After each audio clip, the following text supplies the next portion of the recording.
안녕하세요. 반갑습니다. 자, 여러분의 자기계발과 성장을 도와드리고 성공을 도와드리는 선아 원장쌤입니다. 오늘 제가 가지고 나온 책은요, 오바마의 설득법이라는 책입니다. 오바마 전 대통령의 어떤 연설에 관한 이야기인데요.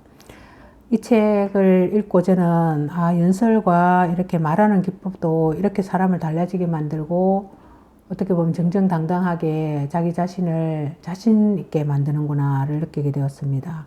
자, 이 영상 보시기 전에 구독과 좋아요 눌러주시면 감사하겠습니다.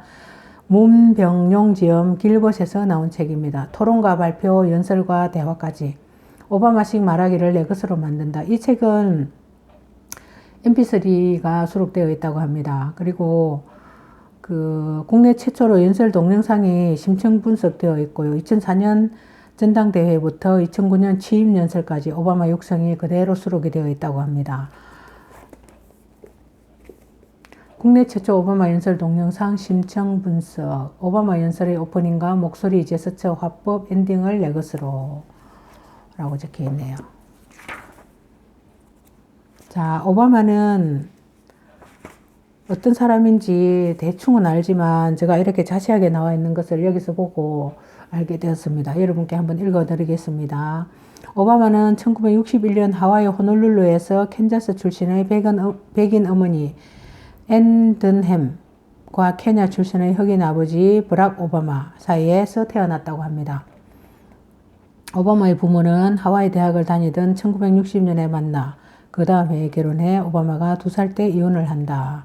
오바마의 아버지는 하버드대 박사과정을 마친 후 모국을 발전시키겠다는 희망을 가지고 다시 케냐로 돌아갔지만 1982년 교통사고로 세상을 떠났다고 하네요. 오바마는 어렸을 때 아버지가 떠난 이후 딱 한 달 정도 아버지를 만났다라고 합니다.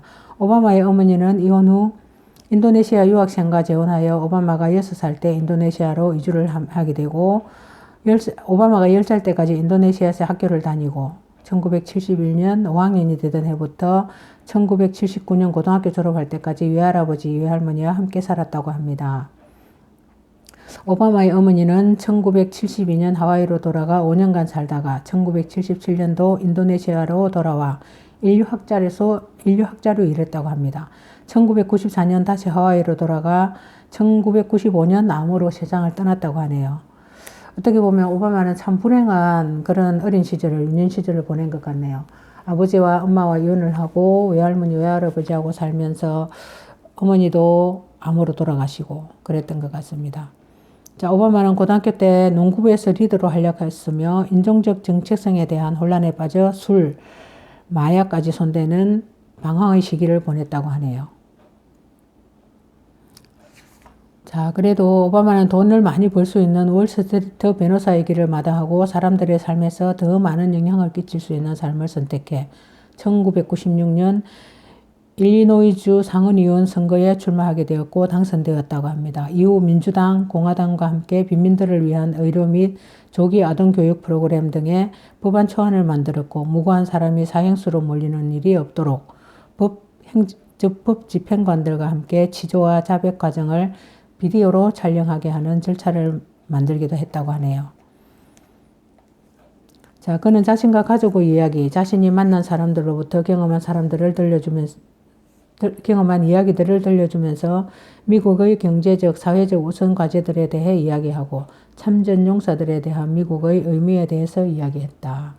또한 그동안 다른 후보자들의 푸른 주와 붉은 주로 나누어 민주당과 공화당의 차이를 이야기해왔던 것과는 달리 오바마는 하나의 동료, 미국인으로부터 더 높은 목표 보고 나아가자는 화합의 메시지를 보냈다고 합니다. 그 점이 많이 달랐다고 하네요. 그 연설에서. 그렇게 해서 이분은 흑인 대통령이 되면서 오바마의 스피치 중에서 굉장히 논리적 완결성이 있다고 하네요. 좋은 스피치의 조건은 많이 있겠지만 필자는 크게 4가지 조건을 들 수 있다고 합니다. 내용과 전달하는 기술, 청중을 얼마나 고려했는지, 그리고 말하는 이가 얼마나 설득력이 있는지 등이다. 오바마는 이 4가지 조건을 완벽하게 만족시키는 최고의 달변가다. 그럼 하나씩 살펴보자. 목적에 맞는 메시지를 잘 구사한다고 합니다. 첫 번째. 그 다음에 오바마는 알찬 내용을 탁월한 단어로 전달을 한다고 하네요. 오바마는 같은 연설이라도 다른 스피커들에 비해 탁월한 전달 능력을 가지고 있지만 그에 앞서 그 연설은 내용부터가 알차다. 청중인 국민들을 이끌어 자신을 지지해야 하는 명확한 목표를 제시하고 미국의 변화와 우리는 할 수 있다는 테마를 가지고 그와 관련된 자신이 실제로 보고 겪은 다양한 주변 사람들의 이야기를 예로 들어 짧지 않은 동안에도 지루하지 않고 즐겁게 들을 수 있는 작은 드라마와 같은 이야기들을 구성한다라고 합니다. 자, 통합의 메시지도 전달한다고 하네요. 그는 또한 그동안 대통령 선거에 나왔던 후보들이 지지자와 반대편을 분명하게 구분하고 비교, 대조하던 방식에서 벗어나 너와 내가 아닌 우리라는 통합의 메시지를 전달했다고 합니다. 온 국민이 단합하여 위기를 극복해야 하는 이 시기에 그의 정책에 반대하고 거부감을 가졌던 상대 정당을 지지하던 국민들까지도 모두 하나의 미국 국민으로 포용하여 그 정책과 계획을 지지할 수밖에 없었다라고 합니다. 내가 속한 조직에서도 오바마처럼 어떤 것이든 무엇인가를 잘하려면 그 분야의 고수를 보고 배워야 하는데 이 어려운 시대에 미국의 최고 리더로서 세계가 지켜보고 있는 그의 말 한마디는 매우 신중하게 계획되고 전달되고 있다.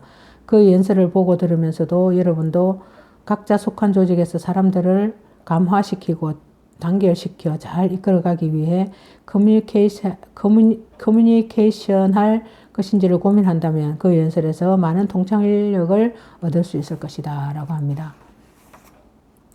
굉장히 설득을 잘하는 그런 사람으로 뛰어나죠. 전달과 설득을 잘한다고 합니다. 자, 등장도 반듯하고 짝편 어깨 자신감에 찬 걸음. 몸이 굉장히 운동을 많이 해서 그런지 굉장히 다부지게 생겼죠.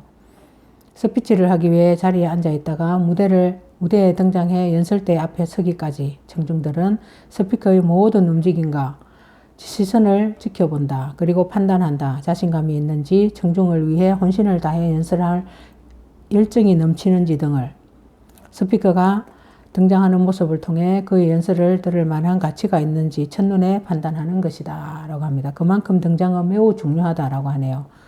오바마가 등장할 때는 2004년 연설에서는 자신을 소개해준 사회자와 포옹하며 여유로운 모습을 보여주었고 연설대 앞에 와서는 천천히 한 바퀴 돌며 왼손 오른손을 번갈아 들어 환호하는 청중들에게 화답했다. 약간 긴장한 듯 보이지만 당당하게 걸어들어와 여유롭게 인사를 하는 모습에 청중들도 함께 여유를 찾는다라고 합니다. 자, 2008년 대통령 후보 수락 연설에서 무대 뒤에 눈을 감고 깊이 생각에 빠져있던 오바마는 긴장감을 싹 지운 채 오른손을 높이 들고 활짝 웃으며 사람들과 함께 박수도 같이 치면서 반듯한 자세의 자신감 있는 걸음걸이로 연단에 등장했다라고 적혀 있습니다. 어떻게 보면 이게 자신감이 그만의 어떤 독특한 매력인 것 같습니다. 자, 청중의 피를 끓게 만드는 오바마의 설득법이라는 것이 있어서 제가 한번 읽어볼게요. 표정, 청중의 감정 상태를 이입하라. 청중이 계속 쳐다볼 수밖에 없는 스피커의 얼굴 표정은 스피치에서는 그 무엇보다 중요하다. 스피치의 목적에 맞게 메시지를 효과적으로 전달하는 데 도움이 되어야지 방해가 되거나 혼란을 주어서는 안 된다. 진지한 내용을 이야기할 때 웃는다든지 웃음을 지르고 준비한 이야기를 하면서 얼굴을 찡그리고 있으면 청중은 그 메시지를 어떻게 이해할지 곤란스럽다. 청중은 스피커의 얼굴 표정을 보고 말을 들으면서 그 말을 어떤 분위기로 해석해야 할지 판단하기 때문에 얼굴 표정은 메시지와 일관성이 있어야 한다라고 합니다. 오바마의 스피치는 대부분 매우 진지하다. 어려운 시절에 대통령 후보로 나와 이 나라와 전 세계가 직면한 그것도 풀기 어려울 정도로 복잡하게 얽혀있는 여러 문제들을 어떻게 해결할 것인지를 설명하는 스피치가 많기 때문에 많은 내용이 웃으면서 이야기하기 어려운 것들이다 라고 하네요. 특히 돈이 없어 교육을 못 받고 병들었지만 의료 혜택을 못 받고 전쟁에서 돌아오지 못하거나 수족을 잃고 고통받고 있는 사람들이 이야기를 할 때 그의 표정은 진지하다 못해 비장하다. 사랑하는 이의 수입 없이 힘겹게 살아가는 가족들, 또 사랑하는 이가 수족을 잃거나 정신이 이상해져 돌아왔으나 재향 군인이기에 장기 의료 혜택조차 찾아보지 못하는 사람들이 떠올랐습니다. 이 모든 것을 이해하고 공감하는 그의 얼굴 표정을 보고 정중은 그 문제들의 심각함을 느끼고 그동안 생각하지 못했던 것들을 함께 고민하게 되고 그리고 다시 희망의 메시지를 전하며 어려움을 이겨내고 앞으로 나아가자는 그의 말을 들으며 그들의 얼굴은 환해진다라고 합니다. 이렇게 설득력 있는 그런 어떤 제스처나 그 다음에 말투나 그런 것을 타고난 것 같습니다. 자, 오바마의 빅3 연설문 중에서 2008년 대통령 수락 연설과 2008년 대통령 당선 연설, 2009년 대통령 취임 연설이 있다고 하네요. 그것이 부록에 나와 있습니다. 제가 부록을 아직 듣지는 못했는데 여기 원문들이 다 나와 있습니다. 원문들도 직접 읽어보시면 참 좋겠습니다. 굉장히 그 오바마의 명연설문으로 세련되고 고급스러운 영어 표현까지 오케이. 2004년 민주당 전당대회 기조연설부터 2008년 대통령 당선 연설까지 미국인이 뽑은 오바마 베스트 연설문을 원문 그대로 읽는다 라고 나와 있습니다.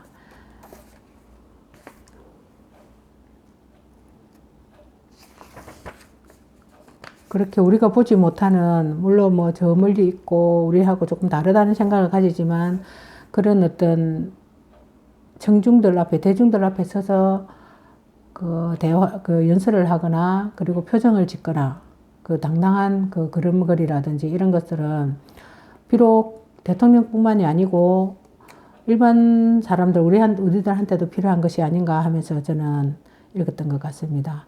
자, 지금까지 오바마의 설득법이었습니다. 감사합니다.